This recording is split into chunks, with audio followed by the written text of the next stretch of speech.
What's up, everybody, and welcome to The Horror Within Me, a podcast dedicated to the world of horror. I am your host, Eric, and each week I'm going to rate and review a new movie or TV show that falls within the horror genre.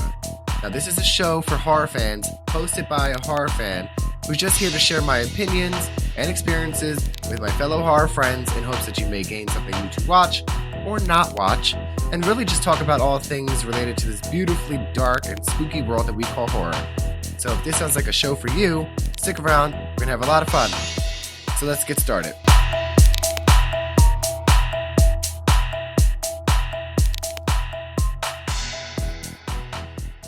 What's up, everybody, and welcome back to another spooky Sunday episode of The Horror Within Me. It's me, Eric, your host, and this week's episode we are going to be talking about the brand new movie Sick.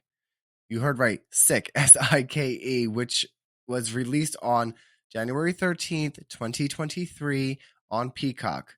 Now, before we jump into the episode, how's everyone's Sunday going?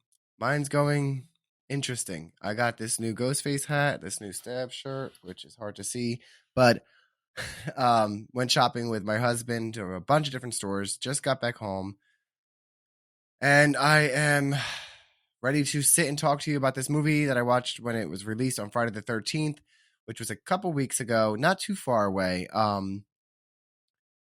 If you've been on social media, you've probably read different reviews and things about it. So I'm excited about this week's episode. I'm excited about the movie. I'm excited to talk about it. Yeah, that's it. Last week's episode was Megan, which was super fun. And I would like to verbally announce that I've realized several times during that episode that I said it was 2022, which I'm still not used to saying 2023. So please give me a break on that. Anyway, let's dive in. This is a super fun episode. I think it's going to be interesting. I've been, thinking of, I've made an addition to the show that I think that you all will like, that I'm super excited about. So yeah, anyway, jump right in. The episode is Sick, and the synopsis from IMDb is: due to the pandemic, Parker and her best friend decide to quarantine at the family lake house alone, or so they think. All right, let's talk about the synopsis first. You hear about pandemics, and I don't know about you, but I know for me, during the last, since 2020 to now, when they started doing things with like the masks on TV and a lot of things with the pandemic, you kind of wanted media to be your escape from the reality of life and what was really happening out there. But something about this was a little different. I don't know if it's because we're officially like not in a pandemic and it's still like it's fresh, but it's still like it's not the entire thing. It's very well done in my opinion. So just reading the synopsis makes you kind of like interested. If you didn't see the trailer or anything like that and you're just listening, like I said, due to the pandemic, they decided to quarantine at a family lake house. Automatically start thinking secluded, remote, away from people, because that's what they had suggested. So right away, you already know that the setting of this is setting you up for a classic, environment in some of the horror movies, like Friday the 13th vibes very much, or Scream, when the last house, the farmhouse, things like that, Texas Chainsaw, very secluded kind of vibe. So like I said, it was released on January 13th, 2023, exclusively on the Peacock streaming service, and it is starring Gideon Aldlin as Parker Mason, Bethlehem Million as Miri Woodlow, Dylan Sprayberry as DJ Cole, Mark Menchaca as Jason, and Jane Addams as Pamela. It was directed by John Hyams, written by Kevin Williamson and Caitlin Crabb, produced by Kevin Williamson, and under Blumhouse. So some names in there. Kevin Williamson, what do we know him from, right? Scream. It's just what you think of. So you automatically are going to start picking things up when you think of Scream. And also Blumhouse. Here we go. Shout out again. You know how I feel about the Blumhouse movies and productions. Like, it's very exciting to me. Even if they're mediocre movies, I still fucking love them. So thought it was super exciting and something instantly caught my attention. Two names that caught my attention, and in horror, that's what automatically intrigued me to want to see the movie. And also that it was going to be released on Peacock, which I have as a streaming service, and I don't not something that I would have to go and pay money for in a theater. Now, if it was going to be released exclusively in theaters, would I have paid money to go and see it? Did it spark that much interest in me? Honestly, at the time, no. I don't think that it sparked enough interest to where I would be thinking, this movie is something as a must see for me in theaters. Not everything for me is a must see in theaters. I like to see the must sees like the Halloweens and the Screams, things like that. Texas Chainsaw, if they go into a theater, classic sequels, remakes, reboots that I would like to see on the big screen. Brand new horror is hit or miss because we never know what we're gonna get.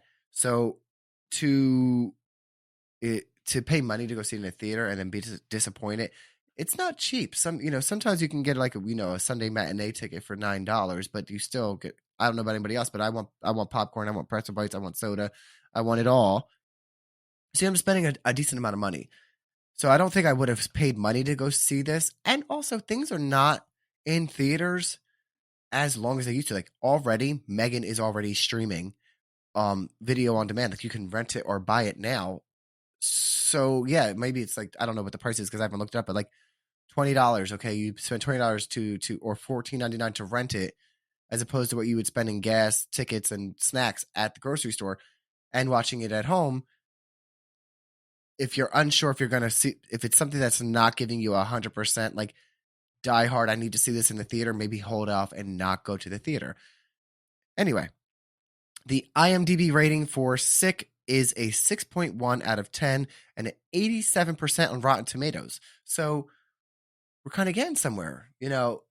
Those numbers again, everyone has their own go-to, sites and people. I hope I'm one of yours for reviews that you trust.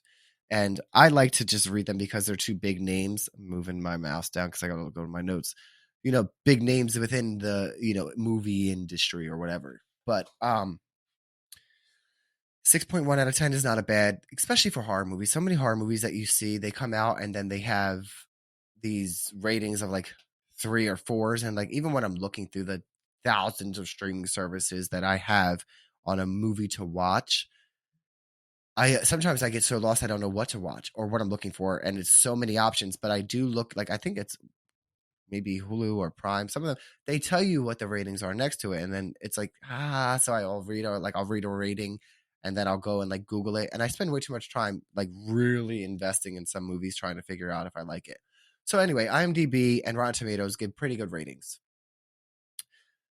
So we're gonna jump in. Oh, my dog is barking. Scared me a little bit. Ooh, you hear that? They're not happy. That's Dayla and Coco. If anyone has been wondering, they are my dogs. It's a pit bull, Coco, who's 12, and Dayla, who is a German Shepherd, something mixed. I don't know. We actually just got a DNA kit for her for Christmas from my brother-in-law. Swabbed her cheeks because we adopted her from a shelter and they weren't sure exactly what breed she was. So we should be getting her results in a few weeks. So stay tuned and I'll let you know what she was. But my husband's out there with them, and I'm guessing that maybe the mailman or someone just came. So they are featured on this week's episode. Anyway, before we move on, we're going to do our first thing that we always do, and it's going to be this week's terrifying trivia question.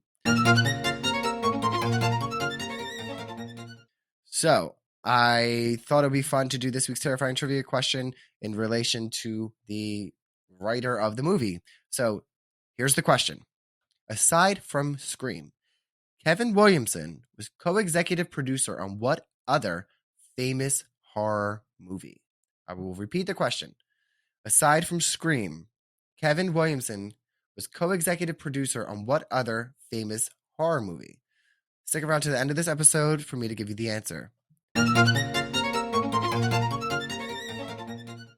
Now, some of you might be upset because there probably could be multiple answers, but if you guess the one that I gave you get points. Just one in particular, and if you are a fan of the show and a fan of me and know what I'm a fan of, you'll probably get close to it or get it.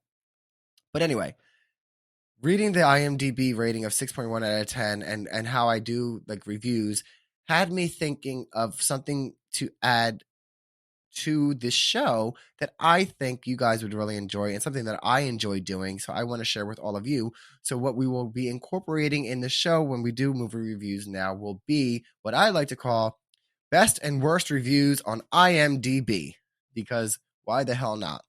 I'm going to give you 3 reviews that had good ratings and what they are that I picked just randomly that stuck out to me, and 3 reviews that gave bad ratings that kind of stuck out to me before I give you my ratings. And we'll talk a little bit about it, because sometimes you ever read like comments or reviews and sometimes you're just like, who the fuck really? Who wrote these things? Or like it just doesn't make sense. Or they're really good and they make you want to see something or buy something. So we're going to start with the best, because they're a little less, they're fun, but they're a little bit more for your, persuasion to watch the movie. So I'm going to look at my notes and I'm going to read this. Ready? So I'm not going to read the names. So it says, this is a 10 out of 10 review on IMDb. It's titled Very Intense. It says, warning, spoilers. So, spoiler alert, if you haven't seen the movie, there's a little bit of spoilers in this. So it says, to be honest, I think this movie is decent and deserve, I'm going to read it as it's written, people, and deserve at least 7-star rating. Reading all the reviews here just looks like most of them got paid to give 1-star rating and bring up Scream, so I had to give 10 stars to even it. Why even question the logic of this movie when Scream isn't even logical? I would say that this movie should not be compared to Scream. First half of the movie is great. Second half is predictable and is not original if you saw a lot of slasher. But the actors and the camera work deserve praise because they really bring out the intense. A review here mockingly mentioned the scene about lady in the car is comedic. Well, yes, it is intended to be comedic. And that is a 10 out of 10 review. And it's difficult to read some of these. But what stuck out to me this a little bit is that like this person felt like to be a hero for the movie, that there were so many 1-star reviews that they really wanted to give it a 7-star rating, but because they felt bad that there were so many 1-star ratings, they gave it 10 stars, even though in their heart they felt that it was a 7. I thought that was fucking hilarious. So is it a 10 out of 10 or a 7 out of 10 for this person? They say 7 out of 10. We're going to say that they say it's a 7 out of 10 for reasons I still am not sure why. Moving on to the next review is another 10 out of 10 review titled Scary and Thrilling. All right, here we go. I love horror films, and I found this exciting from the start to finish. Love the COVID tie-in and the mask lines. Brought me back to the pandemic. I thought the acting was really good. The 2 leads great, and it was great seeing Jane Addams in such a different role. The scene in the car with the mask was so funny. If you like horror, check it out. Oh no, I have to add another 300 letters. The direction was really good too. The scenery was cool and it took place in a beautiful house. I thought it had a great twist, but not going to spoil it. So many horror films leave you yelling at the screen because they make stupid decisions. This one didn't. All right, let's talk about this quickly. I like how it wrote a little paragraph and it was like, I'm done. And then they wrote a sentence and it's spaced and it's like, oh no, I have to add another 300 letters. Like, I don't know. I mean, it's just funny to me. It stood out. Other than that, I thought it was a decent review. I thought it made sense. And like, if you notice, I'm trying in the good reviews, it talks about the lady in the car, which if you've seen the trailer, it's not a big spoiler. You kind of know what they're talking about. There is a little bit more to the scene when you get into it, but it's definitely fun. But definitely interesting that they had to add in 300 letters and then like just decided to pull shit out their ass to write because they felt so passionate about the first part of this review that they had to like pull shit out their ass to really make sure that they could post it. So kudos to dedication to that reviewer. And our last good review is a 9 out of 10. It says, surprisingly very good modern slasher is the title. All right, ready? It starts strong. The suspense begins from the first scene, and the slashing starts 10 minutes later with the victim's actions not as you'd expect. In parentheses, predictably stupid. Then we move into the main course. Two friends fleeing the city to the countryside to run away from early COVID restrictions and headaches. They are joined by a boyfriend, and three experience a hellish night with many surprises and twists. It's a prolonged fight for survival that is virtually devoid of your usual cheap jump scares, predictability, and victims making stupid decisions, even though there were scattered stupid moves here and there. For slasher fans, this is one of the best this decade. I don't know how.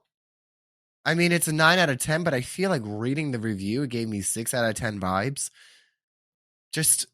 They just were talking like, predictably stupid, victims' actions not as you'd expect. Like, I don't know. I don't know. Maybe I read it differently. It just gave me different things, but that was an interesting review. And I think it was a pretty good review for the movie. I thought it was good. That's why it's on here. I thought it was interesting and not bad. But I'm so excited. I'm so excited to dive into the 3 worst reviews because that's going to take a little bit more fun and time to talk about. And I literally just picked the ones that made me fucking laugh the most. And I hope they make you laugh. Here we go. Ready? 1 out of 10, rating 1 out of 10, titled Bored. Okay. Here we go. I wanted to like this based on the critics' reviews, but I was bored almost to sleep. The casting was all wrong. I mean, really. 2 little girls running around from grown-ass men and the men can't seem to catch them? Not believable that they could pull off the things they did. I found myself just wanting to fast forward to the end. Too generic and just not gripping. The scene with the woman in the car at the hour mark was actually comedic.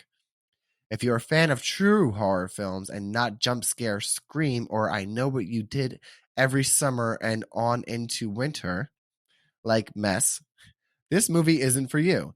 Do yourself a favor and watch The Exorcist 1973 instead. Okay, here's my problem with this. This is what stuck out to me about the worst review here is that it says if you're a fan of true horror films and not jump scare, Scream, or I Know What You Did Last Summer kind of vibes, then don't watch this movie. But let me start by saying to this person that wrote this review that literally the person that made those 2 movies made this movie. So what the fuck did you think you were walking into watching? I had to pause. I need an answer. Literally, that's who made this movie. So it's going to have undertones and similarities because that's what the fuck he makes are those kinds of slasher movies. And using the word true horror films pisses me off as a horror fan, whatever you want to call me. I've had this discussion in the past with people on my show, and to sit there and discredit other people's tastes in the horror genre to say they're not a true horror fan, people that only like PG and PG-13 rated spooky scary can still be horror fans, but not to the level of rated R horror fans that not be fans of Terrifiers or Paranormal. Like, doesn't mean they're not true horror fans. Stop putting people down in the boxes. Like, it just pisses me off. You already knew what you were coming into, so you watched the movie just to talk shit. Did you even watch all of it? Who knows? Because there wasn't too much going on that wasn't already in the trailer, so I feel like you just wrote a review just to talk shit, and who knows if you even watched it. Anyway, moving on to the next review. Another 1 out of 10, titled Colossal Waste of Film. Ready? Here we go. You've seen it before under a different name, parentheses, enter stupid slasher movie name here, and parentheses, except it is Friday the 4th in the movie. The most iconic scene is when the sheep in the car tells the girl to put on a mask before she'll offer to save her life from the slasher right in front of them. COVID just offered the opportunity to remake a classic slasher flick. I guess we'll look back at this to remember all the pro-mask crap and the government programming so many succumb to. As I write this review, Pfizer is admitting that the vaccine might cause death. I wish I could have wasted this hour and a half on washing my hair or sorting my underwear drawer or jerking it. You all, listeners, tell me what type of person you think wrote that. Tell me what their agenda might be. I don't I don't want to make my own assumptions. I just feel that you're watching a horror movie called Sick based in the pandemic, and then you're going to comment that it was taking the opportunity to remake a classic slasher flick. Again, not putting a lot in there other than what was in the trailer. I feel like you didn't watch the movie. And again, you aren't into that kind of thing because you seemingly are not a pro mask type of person that you wanted to. You were probably the person that was fighting outside of fucking grocery stores or whatever goddamn establishment talking about, it's my right to not wear a mask. You can't tell me I have to, and try to go inside of someone's private business. That's who wrote that review. That's my assumption. I said I was going to make an assumption, but fuck it, I said what I said. And moving on to the final worst review. It's another doozy, another 1 out of 10, titled simply Trash. Right, here we go. The most stupidest movie I have ever seen. I want the hour and 23 minutes of my life back that I lost watching this trash. The storyline was stupid, the acting was bad, the dialogue was bad. The writers, producers, and directors obviously doesn't think much of people to put this trash out. I see why it only made it to Peacock TV. This was worse than the Blair Witch Project, and that is saying a lot. I hate movies like this that insult my intelligence. Yes, I get it's supposed to be a stupid slasher movie making fun of the most traumatic time in everyone's life, but it was just stupid. Trash. Okay. I don't even know how to begin with this fucking review. I hate when people fucking say, I want the 23 minutes, I want the time back that I invested in something. It's a fucking gamble with any fucking media that you consume. Stop saying this. It's such a stupid trend. I want this back. Fuck off. Take your loss and keep it fucking moving. He didn't like it. But also, again, comparing the movie Sick, a slasher movie, to the Blair Witch Project, a found footage movie from 1999. I'm not sure they fall in the same category in any way to compare. And again, it's subjective because some people, I like the Blair Witch Project, and there's a lot of true horror fans that think that started the found footage, which it really did start the found footage, and people love it. And I know for me personally, and I've seen this on the YouTube channel of We Watched a Movie, and they posted on Twitter, were saying that they, the guy that does that channel saying how he thought for the longest time that it was real. Dude, same. And I commented and said the same thing. Like, oh my God, I watched it in my sister's room and had nightmares for weeks, maybe months, thinking that this shit really happened, that the people found it and they actually had the audacity to put that shit on for sale. But yeah, what did you expect? Again, he literally says in the review, I get it's supposed to be a stupid slasher movie making fun of the most traumatic time in everyone's life, but it was just stupid. And I don't think it was a stupid slasher movie making fun of anything. I don't think it was making fun of the pandemic in any way. And if you watched the movie, was it a little comedic with the girl in the car and the lady, not letting her in?